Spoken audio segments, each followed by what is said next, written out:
Zipper rolls out to the right, pitches off to Taylor, and Taylor's to the 20, down to the 15, down to the 10, 5, 4, 3, 2, 1. Touchdown, Billy Taylor! Touchdown, Billy Taylor! Billy Taylor scored a touchdown from 21 yards out. The crowd goes berserk. It was November 22nd, 1969. That they came to Barry, Michigan, all dressed in maize and blue. The words were said, the prayers were read, and everybody cried. But when they closed the coffin, there was someone else inside. Oh, they came to Barry, Michigan, but Michigan wasn't dead. And when the game was over, it was someone else instead. 11 Michigan Wolverines put on the gloves of gray, and as the organ played the victors, they laid Woody Hayes away. Under center is Wangler at the 45. He goes back. He's looking for a receiver. He throws downfield to Carter.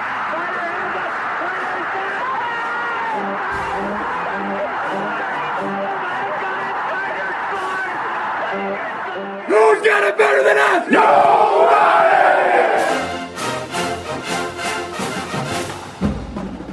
Welcome to the Michigan Man Podcast on Wolverine Sports Radio, a member of the V Sporto Network, and in partnership with SB Nation's Maize and Brew. For Wolverine fans from coast to coast. Go Blue and welcome to the show. I'm your host, Mike Fitzpatrick. For the last 7 years, my game day guest for this Ohio State preview has been the angel of the big house, Angelique Shengelis. We were all set to go, but Angelique came down with a cold in Madison on Saturday, and by this morning she had no voice at all. Not a good week for that to happen, but Angelique is resting her vocal cords and hopes she'll be ready to go later this week. I'm sure you won't be disappointed by her backup, Nick Baumgardner from the Detroit Free Press, who has long been a fan favorite on this show, is back with us again this week to share his thoughts on Wisconsin and this week's finale with Ohio State. On Thursday's Visitors Edition, and yes, we will have it up and ready to go on Thanksgiving morning, we will once again hear from the beat writer who has been covering Ohio State longer than anyone else down there, Tim May from the Columbus Dispatch. Before we get Nick Baumgardner in here, let's get it rolling as we always do with my view from Section 17. I get a sense a lot of you have very low expectations for this Saturday and are even nervous about the game and think it could get ugly on Saturday. I also sense that many of you are worn down by this season of high expectations and are just hoping to play the Buckeyes tough, but can't imagine beating them is even a possibility. I know, the way we've been playing, it's hard for me to imagine that too. Our defense is among the very best in college football, we all agree, but they cannot win it by themselves. Our young offense is what it is after 11 games, and that's a gigantic work in progress. And we don't even know who our starting quarterback is going to be. The stakes aren't as high this Saturday as they were last year or have been so many times in the glorious history of this series. Ohio State does have a lot on the line, though. A Big Ten championship, maybe a spot in the playoffs, but what do we have? What we have is the game and another reminder that it does matter. The game matters. Playing in the game matters. Witnessing it in person, watching it on TV, or listening on the radio. It matters. It has to generations of Michigan fans, and it will matter to many, many more. It matters to the young men who wear those wingtipped helmets and have busted their butts all winter, spring, summer, and fall to get to this moment. The game does matter. I'll end this with one of my favorite euphemisms. I think if he was opening the game on Saturday, he would say, "The good news for Ohio State fans is that on paper, Michigan doesn't have a chance today. The bad news is, they won't be playing the game on paper." I don't know if we're good enough right now to spring an upset on Saturday, but I do believe we will give our very best effort, and for that, we should be very proud of this young Wolverines team. Nick Baumgardner, like many of you and me, finds it hard to imagine a way Michigan can beat this surging Ohio State team. He shares his thoughts on that and more next, here on the Michigan Man, on Wolverine Sports Radio, a member of the V Sporto Network and in partnership with SB Nation's Maize and Brew.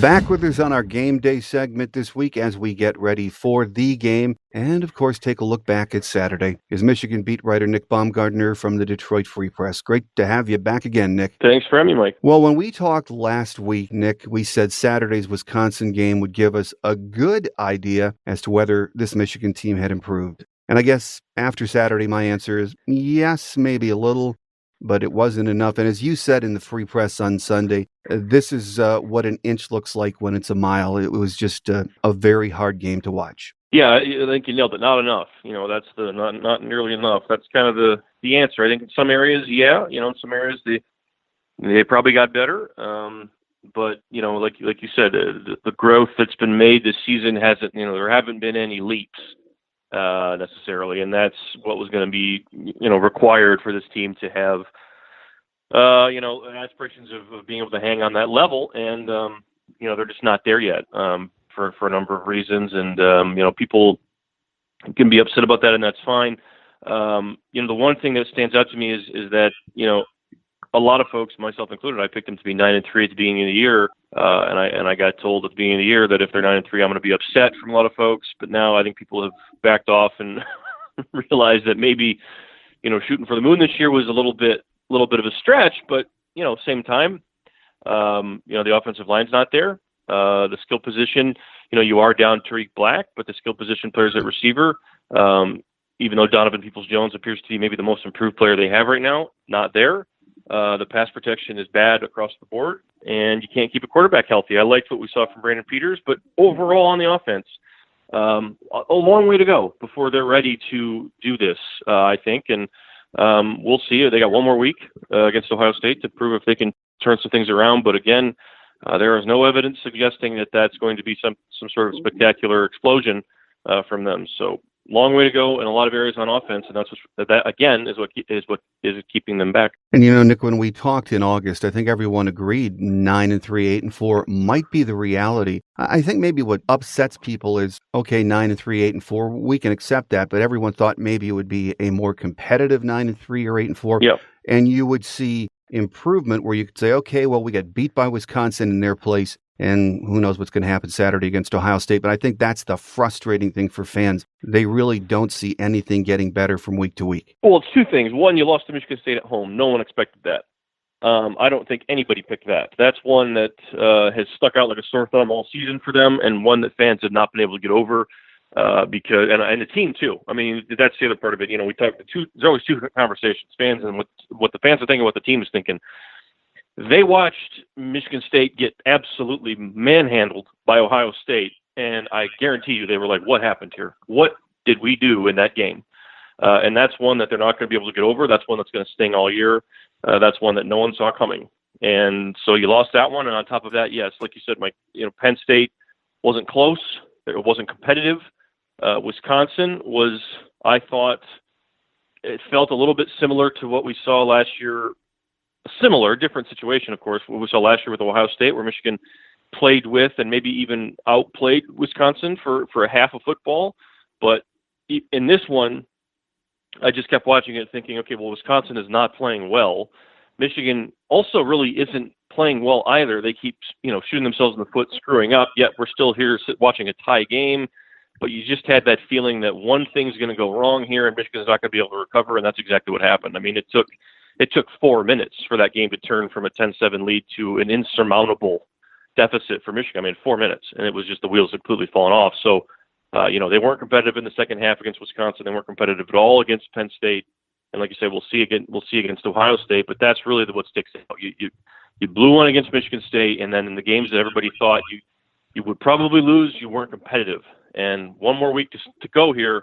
But that's what people are looking at, and that's why I think a lot of folks are frustrated, because it doesn't look like they're that close to the level they need to be at. Well, the defense was good overall for just about 3 quarters, Nick. I mean, the second half, I don't know what else they could do. I think the first 3 possessions, they gave the offense great field position. And, okay, they cracked late in the game. They just could not hold up in the fourth. But they more than continued to do their part, Nick. Yeah, absolutely. I mean, again, you're talking about basically, that it wasn't their fault that the special teams unit completely botched the punt return. That's not on the defense. So if you're looking at it, you're sitting here saying, okay, well, middle of the third quarter, their defense is pitching a shutout. They have not allowed anything, and so they give up one bad drive. But again, I think there's pressure on you when you're a defense that's playing like this, and it's 14-10, and it feels like it's 40-10 because the offense is going to have to be perfect for them to move the ball and even get a field goal.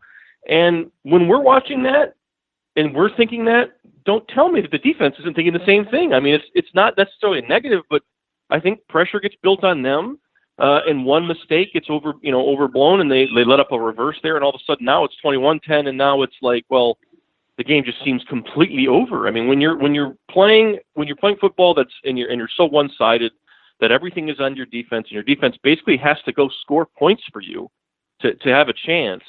I think at some point you wear out, and that's probably what happened to the defense. I mean, they were out there doing everything they could for 3.5 quarters, and they had two bad possessions. That's really all it was. They had two bad possessions, and that was the game. I mean, and we've seen that happen. We saw that happen against Michigan State, where they had probably two bad possessions, and it cost them the game because the offense did nothing. They had two bad possessions here against Wisconsin, and it turned into just being insurmountable because the quarterback got hurt, and you couldn't do anything for the rest of the way. And I don't know. I mean, you hang in as long as you can, and you do all you can, but no one can really blame the defense for this one. That's it is what it is. Wisconsin made plays on two possessions, and you tip your hat to them, but that's only 14 points. That shouldn't be enough to lose a football game. You shouldn't. You should be able to score more than 14 points, and it just can't happen. So that's the problem. So I mean, defense, I think, is running into the problem of what else are we supposed to do here? And this is a close football team. There's no sniping going back and forth, so that's good. But I think that mentally they just wear themselves out, and it's tough to play that way. In that fourth quarter, Nick, the difference was that Wisconsin made the plays when they had to. I thought Hornibrook was pedestrian much of the game, first three quarters, but man, you have to give the kid credit. He made big throws in tight coverage. I mean, Michigan's coverage was not bad on those two big passes he made. He was just on the money, made the plays. Well, and this is what he does. This is what he's done all year, and this is what Wisconsin. It's funny. Wisconsin runs more or less different. They're different fundamentally and technically, but more or less they run the same idea as what Michigan's wanting to do on offense. And now they want to pound the football, and they're going to ask their quarterback to make a couple shots a game that are going to just be backbreakers, and they pull it off. And you see what happens when they do. I mean, he makes the necessary throws when they're there, and gives them room to then just go pound the football. And that's exactly what happened. That is a custom-made game plan for Wisconsin. That's what they do all year. That's what Hornibrook has done all year. He's made mistakes all season. He's looked poor at times all season, but he's been able to kind of hang in there and make some throws. And like you said, I mean, it's 3rd and 16. And he gets, a receiver gets a step on Jalen Kelly Powell, and he makes as perfect a deep throw as you could possibly. That's an NFL throw. There are NFL quarterbacks that wouldn't make it as good as that. That was perfect down the sideline for about 50 yards.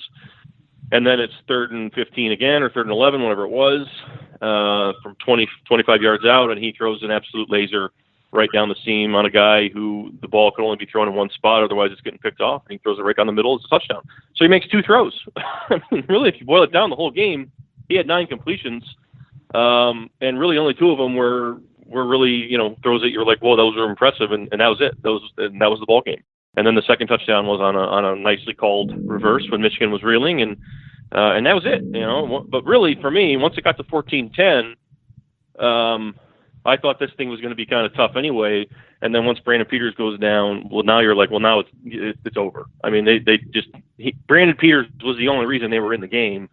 And when he goes out, the lights go out. And I kind of wonder too, if the defense sees that and thinks, geez, it's going to be tough now. And I wonder if the sails just fell when Brandon Peters went down across the board, and you could just kind of see it where the wind just went right out of him, and Wisconsin took advantage. Well, something happened. I mean, when John O'Korn came in, I think the fans especially were probably sitting back saying, oh, good Lord. But you know what?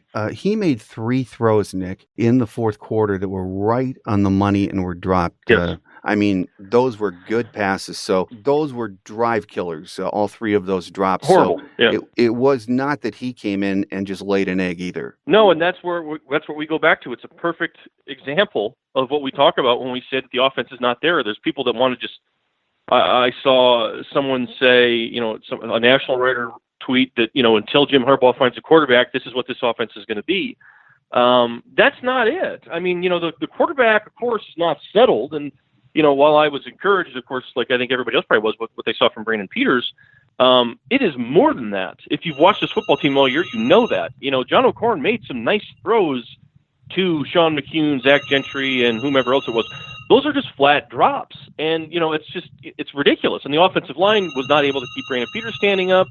Donovan Peoples-Jones, I think, made for the first time all year, somebody went up and caught a ball on a throw where they just kind of bailed their quarterback out. And even then, it was pushed out of bounds and he wasn't able to drag his feet. But at the same time, I mean, it's across the board. They don't have receivers that are capable of getting open consistently. They don't have an offensive line that is capable of blocking on the ground against good defenses, nor are they capable of keeping somebody standing up in the backfield. They've lost 2 quarterbacks to the hospital in football games this year. That is not a fluke. That's what happens when you allow free rush after free rush on your quarterback. They get hit and they get hurt. And so it's really everywhere. And like you said, when John O'Korn comes in the game, he makes a couple of nice throws and just dropped. And it's just, and you're only down 11, guys. Go down the field and score, you kick a field goal, we'll see what happens here. But they just couldn't do it. And it's everything offensively. Everything about what they're doing offensively is broken or damaged or not there. And that's really the ultimate kind of telltale about the whole team. It is what it is right now, but with all of the talent we have at the outside, and Brandon Peters, I think, is a playmaker. I think he will be in the future. That through 11 games, we just have not been able to develop a playmaker. Yeah, yes. I'm surprised that, at the lack of, Donovan Peoples-Jones has made a lot of strides this year, and he's maybe the one where I can point to and say, the tight ends, McCune and Gentry have gotten better as well, but in the receiving core, you lost Tariq Black, and that can't be an excuse where you say, we lost a true freshman in week 3 and our entire passing game went into a crater because of it. Like, what? Like, that's like, I know he was a good player and you were expecting a lot out of him, but he was not perfect either. He would have certainly helped, but I got to think that there'd still be issues here. But Peoples-Jones has gotten a lot better and he's improved. But if you look at the rest of the receivers, not there. Just not happening. And that's where Kekoa Crawford, Eddie McDoom, nothing. And I know Crawford's been dinged up, but at the same time, just they have not gotten better. And if they have, it's been negligible. The differences have been what's going on here. Maurice Way's never really able to do it. Grant Perry is what he is, I guess. And he looks like he has regressed in some areas, or at least hasn't gotten any better, or is just a slot guy who is what he is. And then and across the board for the rest of the way, you're begging guys. Drake Harris begging you, come out and do something, anything. No, just nothing. So you're getting nothing from anyone, and that is concerning. And I think that there are people who just sit here and just assume that lights are just going to turn on for guys. Well, next year they'll be fine. Well, how do you know that? I don't know that. Maybe they will be, but I don't know that that's reality or fact, because we just watched guys get a ton of reps all season and not do much other than Peoples-Jones, not do much with them. So that's a concern if you're Michigan going forward, is how your specialty guys on the outside are being coached, how they're being developed, and what's going on there. And that's one thing, Jim Harbaugh is going to have to take a lot of looks at what's going on and how they're handling things. And that would probably be number 1 on my list, or right up there, is how are we developing these wide receivers? They don't have a specific everyday wide receivers coach. Maybe that needs to change, because guys are not getting what they need, obviously, to improve and get better, because they're just not making plays, and that's glaring. They just don't have that, and until that gets fixed, it's going to be tough, because you're playing one-handed on offense with an offensive line who's not good enough, and when you do it that way, you're going to get eaten alive, and that's what we've seen. Well, when I watched the presser after the game, Nick, for the first time, I thought in 3 years, Jim looked really tired, and I guess the only word I can come up with is he looked befuddled. He really seems very frustrated right now, doesn't he? Yeah, how could you not be? Really, with Brandon Peters comes in the game, and I think all week, if you're him, you're probably wondering, how is this kid going to react on a big stage in a big moment? And your answer was, he's going to react well, and he's going to play well. And, like I just said earlier, Brandon Peters was the reason why they were in the game. His drive in the second quarter was the best drive they've had all year, where he goes 85 yards, he makes a couple of perfect throws, gets him into the right stuff, is standing in there, is taking hits. He made one where he stepped into a throw to Zach Gentry where he had a 310-pound nose tackle coming right at him, and he knew he was going to get leveled, but he made the throw anyway, and it set up first and goal. I mean, he did this all game where he stood in and he took shots, he made plays, and he looked exactly like the guy that they want him to be going forward. And it was all very good. It was all looking like it was going to be very good. And then again, you can't solve. He was pressured. Mike, I had him drop back. I counted 25 dropbacks. He was pressured 13 times, and he was hit at least 8 or 9. And you at some point, the next hit's going to be the one that does it. And it's an uncontested stunt where they don't pick up anything again, and he gets leveled and he gets knocked out of the game. And at that point, if you're Jim Harbaugh, I think you're looking around wondering, what are we doing? We have now sent 2 quarterbacks from a football field to the hospital because we can't keep them standing up, and that's not improved. That happened in September. That happened in October. That happened in November. Again, the other day, hasn't gotten any better. And that's where the frustration lives, I think, in that, they can't seem to get enough done to make this offense work. And there's not a lot of room for error anyway, but, they're just not there. And I think that's probably where the biggest frustration parts lie. With us on our game day segment this week, as we get ready for the game Saturday against Ohio State, is Michigan beat writer Nick Baumgardner from the Detroit Free Press. Well, a lot of questions as we've just discussed, Nick, and we have time to think about that. Jim Harbaugh and his staff do not, as he has to turn his attention to the finale on Saturday. First and foremost on his mind has to be, what are we doing at quarterback? Of course, it's Monday. The presser is later today. Unless Brandon just has a headache and Wilton is cleared to play with really very little practice time, it's looking like John O'Korn's going to be under center, isn't it? Yeah, I mean, he's the healthiest option at the moment, and maybe, who knows? I don't know what. I know Levert Hill spent all week in concussion protocol last week, and every concussion is different. Some guys, what they do is if they're in protocol, they meet with the doctor every day until the doctor clears them of symptoms, and then they're able to come back. But even then, I think, you're kind of eased back into things. And like you said with Wilton, he practiced last week, but wasn't able to get in contact. And you'd be asking him to go out there with a neck injury that's been just healed, with an offensive line who can't keep anybody standing up, and all those things. And then, so yeah, I mean, John O'Korn's the healthiest guy, and John O'Korn hasn't been able to get it done in the time he's been in there. He was pulled. He wasn't pulled because he was hurt. He was pulled because he wasn't playing well. So you're down to your third quarterback. If that's the case, it's going to be a rough one against Ohio State. I mean, I don't know. I mean, I don't know what you do in that one other than hope that John O'Korn has the game of his life. And it's enough because Ohio State is the most talented team you will have played all season. I think everyone knows that. So, a lot of questions, but they've had questions all season, and this is just one more week of it where you have to figure something out to go in there and probably play shorthanded again against a team that you just can't seem to beat. And you want to talk about frustration. I mean, that's where this whole thing boils over, where your rivals, the top teams, and you can't do it. And if you can't pull it off again, that's going to be one more log on the fire that's just going to bubble all off season of, when is this going to change? And that's what people are frustrated with right now. And that's what they're frustrated with inside the building too. That's not something they're just ignoring.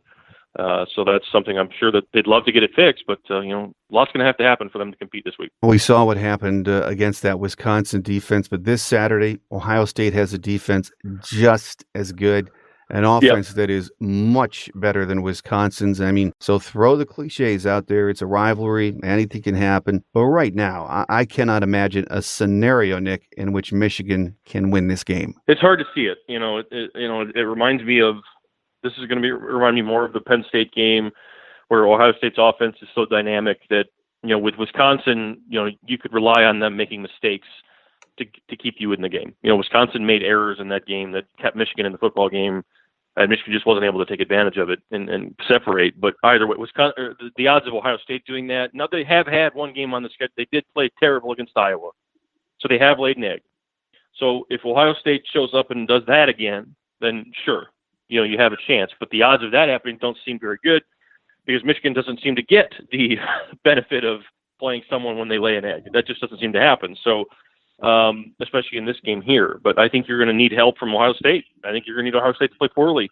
And if they can make mistakes, if somehow they make mistakes, you're going to have to jump on them because even with, John O'Korn in there, unless Brandon Peters can't go or Wilton Speight can't go, it's going to be a tough battle. It's going to be a tough battle either way. But there's no evidence to suggest, that this offense is going to just magically wake up and light somebody up for 400 yards. I mean, it hasn't happened all season against a good team. So It's hard to see. It really is.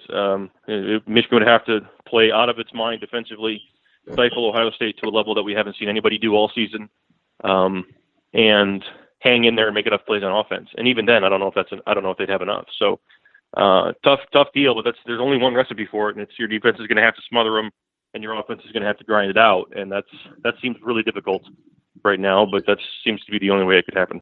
Well, I think the big thing for fans, Nick, and you and I have talked about this, is it's not just about this year or the last two. It's about the last decade for Michigan fans. And you can sense fans are getting sort of worn down with the promise of better days, and then watching this team.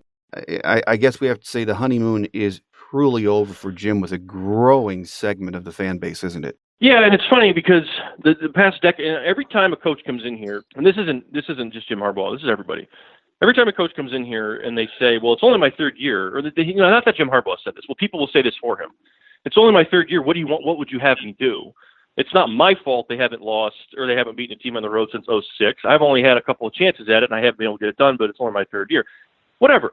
That, if you're not understanding, and maybe Jim Harbaugh does, I don't know. He hasn't said anything about this either way. So maybe I'm not giving him enough credit. But if you're not understanding what the people who support and pay all this money to watch you have gone through for the past 10 or 11 years, then you're not doing your job, because they're not here. If you expected them to just give you time, all this time in the world, to figure this out and continue to lose like this after they've gone through just, horrible year after horrible year after horrible year for 10 or 11 years, you were sorely mistaken. You did that to yourself.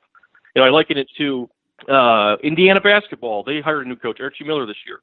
And he came in, and one of the first things he said was, we're going to need time. And I remember thinking, that's ridiculous. It's ridiculous that you would ask that fan base, who's as passionate as Indiana's is, like Michigan's, who's been through terrible time after terrible time, for patience, for more patience. I mean, it's just like, how many more years of this can you ask for? So not that Jim Harbaugh's asked anyone for patience, and maybe he doesn't want it either. But at the same time, anyone who sits there and says, like, it's only his third year, what would you have him do? I mean, yeah, sure, fine, whatever. But it's you have to understand both sides of it. You have to understand that, yeah, it probably does take time. But like I've said to you, Mike, a couple times, I totally get why people are frustrated. They're sick of it. They're sick of hearing, just wait till we get that recruit in here, or that recruit in here, or whatever. I mean, they're just sick and tired of hearing it, because it's not doing anything to get you anywhere closer to being where Ohio State is or anybody else. And they're not there. They're just not. They're not a championship level team right now. And it's hard for me to say that they're close to it. I mean, everyone wants to shoot at me and say, well, they are close. Well, I don't know that. You don't know that. None of us do. You have no idea. I mean, they could go next year and lose 2 or 3 games again. Then what? So, and then you just kick the can down the road and say, well, wait until 2020. I mean, so that's where the frustration, I think, is from folks.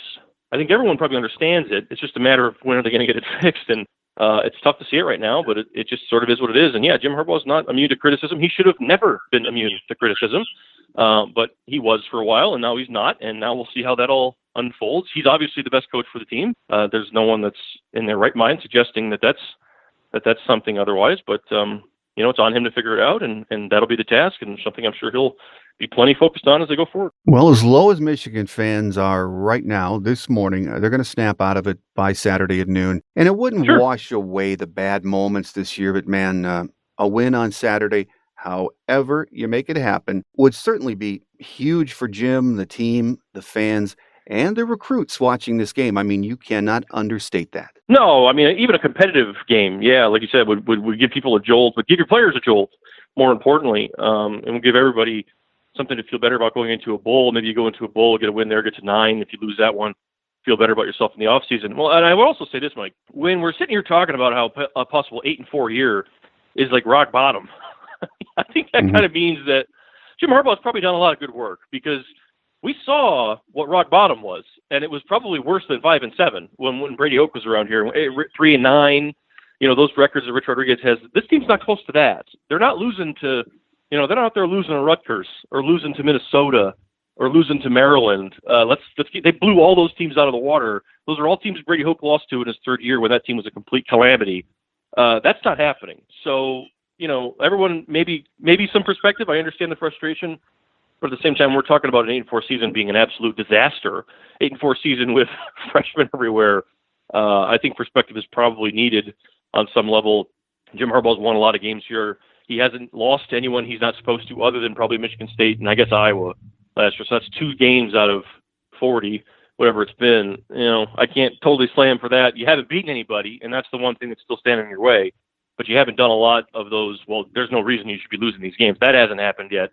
So at least you have that still, and you're moving forward in that area. Urban could care less about our youth or our quarterback injuries and situation. He's going to come out and stick it to us if he can. And he really has to, because Ohio State, as much as it irks me to say this, is with 2 losses in a very good spot right now to make the playoffs, aren't they? Yeah, they're at least in the conversation. And that's all you can ask for, is make it difficult on the committee. The hard part there for them is Michigan's not going to be a ranked team. The committee has no value for Michigan, so I don't know if that would be considered a quality win. So the only way you make it a quality win is by going out there and trying to blow them out. I mean, that's what I would think Ohio State's probably going to try to do. I mean, I would assume that that's what they want. I mean, they want style points. They want to hammer somebody. They got style points the last 2 weeks. They got it against Michigan State when they ran them out of the building, and I'm sure that'll be the same effort here this week, and probably the same thing again next week when they play in the Big Ten title game.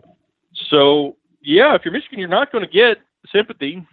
No one's waiting around for you to pick up your dropped bag and put all the papers back in and get going forward here again. That's been the lesson for 10 years.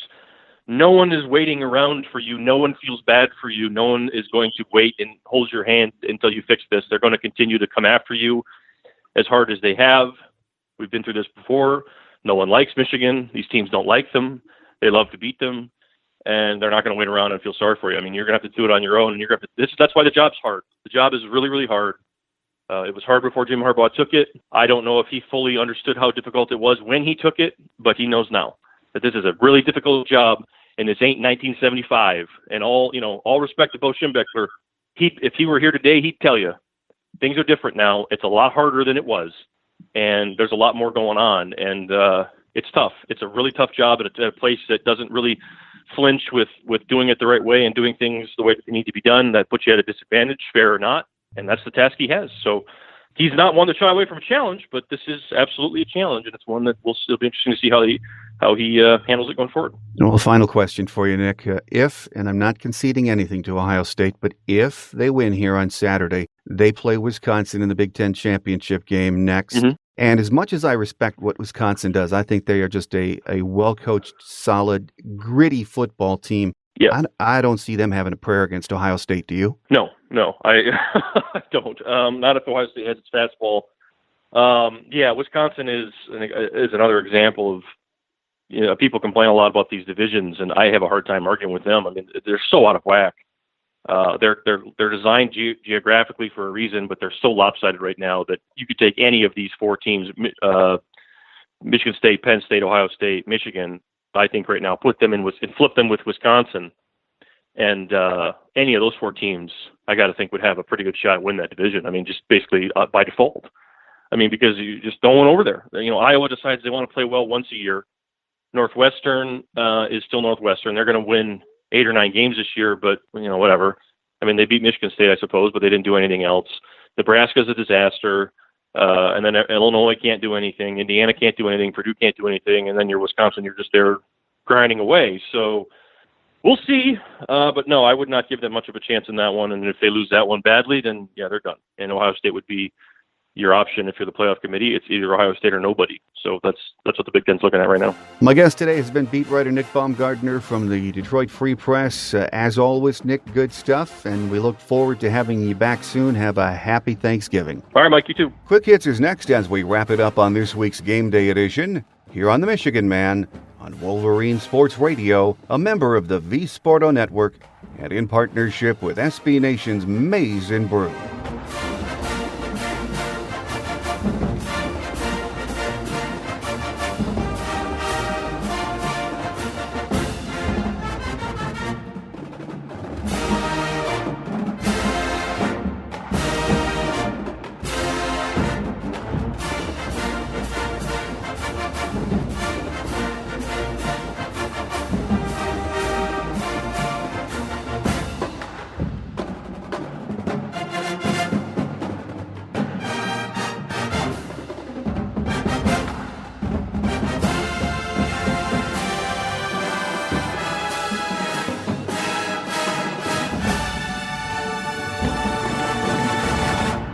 On Quick Hits today, at his Monday presser, Jim said Brandon Peters is in concussion protocol. He was 50% better on Monday, but it's still a day-to-day process. He said Wilton is practicing but still has not been cleared for contact. There are numerous other injuries that players are working through, though Lavert Hill has been cleared to play. Ty Isaac is nursing a lower body injury, Karan Higdon battling a foot injury, and there are several other players dinged up. We'll have any updates we can get on Thursday's Visitors Edition. Jim said Cesar Ruiz has not locked down the right guard spot, but is playing at a starter's level. He said Mike McRae has been a really good captain this year. He's been a true leader on and off the field, and a great example for the team. Jim said he loves the way his team works and the effort they give. Jim mentioned he saw his first Michigan-Ohio State game in 1973, but he understood even more the first time he played in the game. You understand it the more experience you have with it, he said. He said this is his team's opportunity to put an exclamation point on the season. He said Ohio State is fast, a strong team that tackles well, and he can't say enough good things about them. A very good team. And on a final note, Jim said John O'Korn is sitting on a spring and waiting for his opportunity to play. And right now, unless something changes, it looks like John will be under center on Saturday. Thanks again to Nick Baumgardner for stepping in at the last minute to cover for Angelique Shengelis here on our preview of the game. She lost her voice with a bad cold after Saturday's game, but we'll have Angelique back in the coming weeks with her thoughts on the season, maybe looking at the bowl game. On Thursday's Visitors Edition, we will welcome back Buckeye beat writer Tim May of the Columbus Dispatch. This will be the 8th year in a row Tim has joined us to preview the game. So even though it's Thanksgiving, make sure you carve out a few minutes to join us for that and some final thoughts from me on Saturday's game. Our free show app is available from the iTunes and Google Play stores. You can also hear us on iHeart, TuneIn, Stitcher, and Wolverine Sports Radio. If you get the show from iTunes, please take a minute to rate or comment on us. Thanks in advance. That will do it for another Game Day edition. I'm your host, Mike Fitzpatrick. Make sure you come back on Thursday for our Visitors Edition with Tim May from the Columbus Dispatch. Until then, have a great Wolverine week, everyone. Take care, and as always, go blue.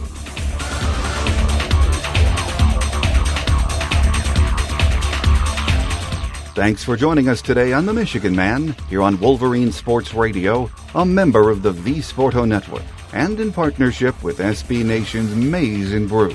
Our listener lines are open 24/7 for your calls at 313-263-4842. That's 313-263-4842. Or email us at themichiganmanpodcast@yahoo.com. That's themichiganmanpodcast@yahoo.com. The Michigan Man Podcast is produced at the studios of Robin Lynn Productions, Allen Park, Michigan, and is not affiliated with the University of Michigan. Go Blue!